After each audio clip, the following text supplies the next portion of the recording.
so grand. From the reaches heights to Tour de France, you conquer every land with courage and resilience. سلام كم تكونوا كبرات تغطاتلتي سي ام اكسترا شو لتوزينا سبورت حزنا لكم قريبنا لنا نمكتت لكم بخبرنا قدام ናይ 2025 ውድድራት ብሽክለታ ካብ ዝሕልፉና ውድድር ዓመታት ልዕል ዝኾነ ግዜ ትፅቢት ሓዲርዎ ዘሎ ውድድር እዩ።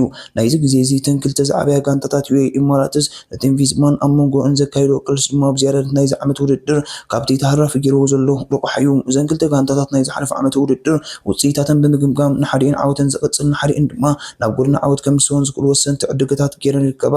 ኣብ ቅድሚት ናይተን ክልተ ጋንታታት ስራዕ ናይ ውድድር ህልኽ እቲ ኣብ መንጎ ታዴ ፖጋቻርን ዮናስ ቪንጋርድን ንሓድሕዶም ዘካይድዎ ቅልስ እዩ። እዞም ክልተ ናይ ወለዶም እቶም ዝበለጡ ተቀዳደምቲ ብፅላሎት ናቶም ዝተዓብለሉ ከዋክብቲ ተቀዳደምቲ እናተሓገዙ ዳግማይ ናብ ዝዓበዩ ውድድራት ናይዚ ዓመት ክምለሱ እዮም። ናይ ዝሓለፈ ዓመት ብቕዓት ናይዘን ክልተ ጋንታታት ከመይ ግምገም? ዩኤኢ ኢማራትስ ዝሓለፈ ዓመት ብደቡብ መግቲ ተሳእኖ ታዴ ፖጋቻ እናተቃለሰት ተኣምራዊት ዓመት እያ ሓሊፋ። እቲ ስሎቬናዊ ቅድሚ ሕጂ ተራእዩ ዘይፍለጥ ሃትሪክ ማለት ዙር ፈረንሳ ጂሮ ዲ-ኢጣልያን ቻምፒዮን ዓለም ዝኣመሰሉ ንስሙ ሰማይ ዘዕርጉ ዓወታት ብምሕፋዝ ስሙ ኣብ ዝርዝር ሌንድታት ናይቲ ዓውዲ ሰፊሩ።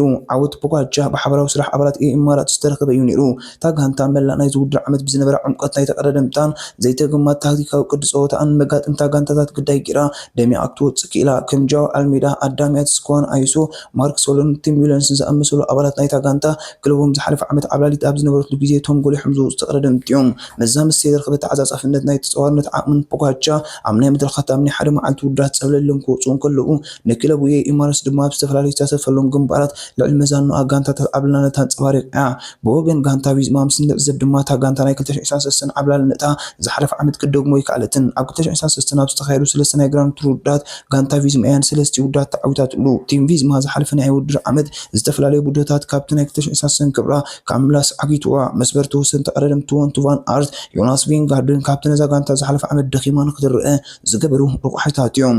ናይ 2023 ተዓዋቲ ቮልታ ስፓኛ ኣሜሪካዊ ኣባል ናይዛ ጋንታ ሴፕ ኩስ እውን ከምኡ ረኺቡ ክወዳደር ኣይከኣልን። ከም ኦላፍ ኮይጅን ማቴዎ ጆርጊሰን ድማ ብልጫታት ናይ ዘለዎም ዓቕሚዮም ኣንፀባሪቖም ዝሓለፈ ዓመት ዝነበረ ናይ ቀፃልነት ስሑ መሳርዓን ተገንዚባ ብዝሓድሽ ናይ ዓመተ ውድድር ዓመት ክትቀርብ ትሕተት ኣላ። ኣብ 2025 እዘን ክልተ ጋንታታት እንታይን ከማዕድዋ? ሓድሽ ናይ ውድድር ዓመት ኣብ ጅምሩ ዘሎ ግዜ እዘን ክልተ ጋንታታት ንመሳርዕን ከደልድላን ከለዋ ንሕፅረታት እውን ቁራሕታ ገይረን ኣትየን ኣለዋ። ዩኤኢ ኢማራትስ ዝሓለፈ ዓመት ደሚቃ ንክትወፅእ ዝሓገዝዋ ተቀዳደምቲ ብምዕቃብ ዝተወሰነ ወሰኽ ናይ ተቀዳደምቲ ጌራ ክትበግስ ኣላ። ፖጋቻ እቲ ዘይተሰሓልን ዘይትንከፍን መራሒ ናይዚ ጋንታ ኮይኑ ተወሳኺ ታሪኻት ንምስዳድ ነቂሉ ኣሎ። ታዴ ፖጋቻ ብመሰረተ ወግዓዊ ዝገብሮ ናይ ውድድር ካላንደሩ ኣብ ዙርያ ኢስታንድ ቢያንቺ፣ ሚላን ሳንሬሞ፣ ዙልፋንደርስ ቱር ዲ ፍራንስ ክሳተፍ ምዃኑ ኣፍሊጡ እዩ። ኣብዞም ዝተሳተፉሎም ውድድራት ድማ ካብ ጃው ኣልሜዳ፣ ኳን ኣይሶ፣ ኣዳምያስ፣ ማርክ ሶለን፣ ቲም ዌልሰንን ዝኣመሰሉ ኣብ ካልእ ጋንታ እንተዝህልው ንብጫ ማልያ አንጻሩ ክጠማጠሙ ብዝኽእሉ እናተደገፈ ንዓወታት ካድናዩ። ካብዞም ኣቐዲሞም ዝተሰቑ ተቀዳደምቲ ብተወሳኺ ፈረንሳዊ ፓቨል ሲቪኮቭስን ጀርመናዊ ኒልስ ፖሊትን እውን ብዘለዎም ተዓፃፃፍነት ኣብ ዓወት ግምጃ እማም ክፃወቱ ዝህተቱ ተቀዳደምቲ እዮም። ፓቨል ሲቪኮቭ ንዘለዎ ዓቕም ናይ ምድያብ ዓሚሊስ ፖሊት እውን ኣብ ኮፕልስቶን ብዝካየዱ ናይ ክላሲክ ውድድራት ብዘለዎ ፍሉይ ብቕዓትን ንፖጋቻ ንኸገልግሉ ድሉዋት ኮይኖም ዝርከቡ ተቀዳደምቲ እዮም። ዩኤኢ ብተመክሮ ዘለዎ መንእሰያት ተቀዳደምቲ ተተኽቲኻ ብምህላው ድማ ሓንቲ ካብቶም ውሕዳት ንዘለዋ ዕሙቕ ተፃወትቲ ኣብ ግብሪ ተውዕል ጋንታ ቪዝማ እውን ናይ ዝሓለፈ ዓመት ውፅኢታ ገምጊማ ናብ ዝሓድሽ ናይ ውድድር ዓመት ዝተወሰነ ምትዕራያት ጌራ ኣትያ ኣላ። ዮናስ ቪንጋርድ ኣብ 2025 እቲ ቀንድን ኣገዳስን ኣባል ናይዛ ጋንታ ኮይኑ ክቕፅል እዩ።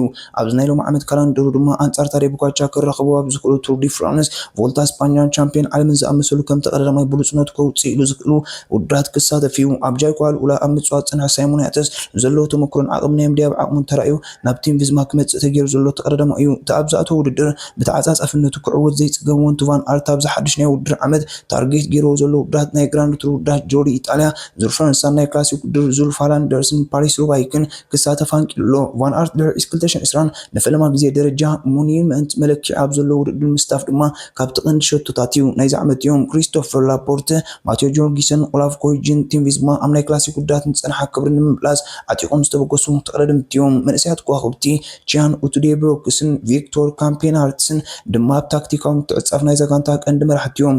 እዛ ጋንታ ኣብ ዝተፈላለዩ ዓይነት ውድድራት ከድምዑ ብዝኽእሉ ተቐዳደምቲ ሚዛን ሓልያ ናብ 2025 ኣትያ ብምህላዋ እቲ ቁፅሪ ሓደ ኣስጋኢት ጋንታ ንዩኤኢ ኢሚሬትስ እያ።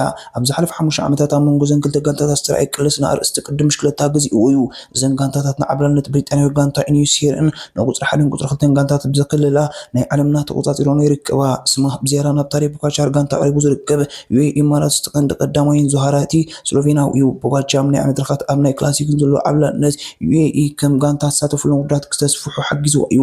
ቀንዲ መቀናቐንቱ ቪንጋርድ በቀዳምነት ናይ ግራንድ ቱር ውድድራት ኣዲቡ ዝፃወት ብምዃኑ ድማ ንክለቡ ኣብ ተደረተ ውድድራት ማለት ኣብ ናይ ግራንድ ቱር ውድድራት ጥራይ ከተኩር ቀሲብዋ እዩ። ጋንታ ቪዝማ ኣብዚ ሓድሽ ዓመት ውድድር ኣብ ዕምቆት ጋንታን ኣብ ዝተፈላለዩ ውድድራት ብሽክለታ ከድምዑ ዝኽእሉ ተቐዳደምቲ ሒዛ ትብገስ ምህላዋ ነቲ ኣብ ናይ ግራንድ ቱር ውድድራት ጥራይ ተሓፂሩ ፀንሐ ዘይርግሓ ኣብዚ ዓመት ከተስፍሖ ግምታት ኣሎ። ንቪንጋርድ ኣብ ናይ ዓቕም መድረክ ክድግፍ ናብታ ጋንታ ተመሊኡ ዘሎ ሳይሞን ያተስን ኣብ ናይ ግራንድ ቱር ውድድራት ኣብ ናይ ክላሲክ ውድድራት ብዘለዎ ተዓፃፃፍነት ክሳተፍን ከድምዕን ዝኽእል ወንቱ ቫን ኣርቱን ኣብታ ጋንታ ብምህላዎም እዛ ሆላንዳዊት ጋንታ ኣብዚ ሓድሽ ናይ ውድድር ዓመት ንቐንዲ መቀናቐንታ ዩኤኢ ኣብ ኩሉ ዝሳተፈሎም ውግኣት ኣብ ድፋዕ ክትፅበያ ትመስል። ናይዘን ክልተ ተቐዳደምቲ ቅልስ ብዝያዳ ኣብ ዝሓለፈ 2 ዓመታት እዩ ወሊሑ ተራእዩ። ኣብ 2023 ቪንጋርድን ቪዝማን ብዕምቆትን ሓይልን ተቐዳደምቶም ተደጊፎም ኣብ ዙር ፈረንሳን ፖጋቻር ካብ ፀወታ ወፃኢ ክገብሮ ኢሎም እዮም። ይኹን እምበር ቪዝማ 2024 ናይ 2020 ዓብላልነታ ክትዕቅብ ብዘይምኽኣላ እቲ ሻምላ መሪሕነት ንዩኤኢ ኢሚሬትስ የሕሊፋ ረኪባታ። ዝሓለፈ ዓመት ፖጋቻር ዩኤኢ ኢሚሬትስ ኣብ ልዕሊ ቪንጋርድ ናይ 2023 ዝሰረጥዮም ሕንኦም ዝፈዲሉ ዓመት ውድድር ኣስተማቒሮም። እዘን ክልተ ጋንታታት ናብ ዝሓድሽ ውድድር ዓመት ተቐዳደምትን ኣዳለኒ ኣትዋ ብምህላዎም ድማ ንኣፍቃሪ ቅድም ምሽክለታ ሰሓቢ ፀወታ ክሪኣ ትፅቢት ይግበር። ኣብ መንጎአን ዝግበር ውድድር ድማ ብዝግበር ታክቲካዊ ምትዕፅፃፍ ቁመና ተፃወተን ውልቃዊ ብቕዓተን ተቐዳደምትን ድማ ፍልያት ክፈጥራ ግምታት ኣሎ። ካልእ ኣብ መንጎ እዘን ክልተ ጋንታታት ፍልያት ክፈጥር ትፅቢት ትገበረሎም እቶም ንፖጋቻርን ቪንጋርድን ንምዕዋት ዝሰርሑ ሸቃሎ ተቐዳደምቲ እዮም። ብዝያዳ ድማ ማናትዮ ኣሕዋት ደቂ ያተስ ኣዳም ያተስ ንዩኤኢ ሳይሞን ያተስን ድማ ነቲም ቪዝማ ኣዳም ያተስ ብያዛ ዝሓለፈ ዓመት ዝረኣየ ቁመና ኣብ ናይ ግራንድ ቱር ውድድራት ከድምዕ ከም ዝኽእል ናብ ፖዲየም ደረጃ ከምፅእ ከም ዝኽእልን ከምኡ እውን ናይ ጋንታን ናይ ዓቕሚ ተቐዳዳማይ ምዃኑ መስኪር እዩ።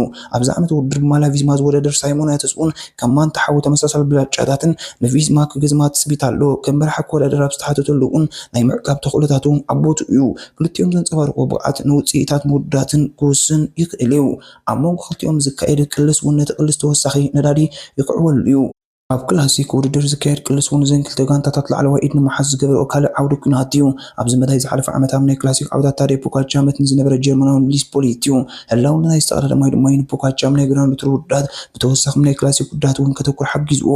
ናይ ቪዝማ ኣብ ናይ ሓደ መዓልቲ ውድድራት ክኢላታት ዝኾኑ ማቴው ቫንደርፑልን ማቴዎ ጆርጊንሰንን ፖጋቻር ብዘይወዳደሩ ናይ ክላሲክ ውድድራት ክዕወቱ ይኽእሉ እዮም ተባሂሎም ብሕፁይነት ዝቐርቡ ዝነበሩ ተቐዳደምቲ እዮም።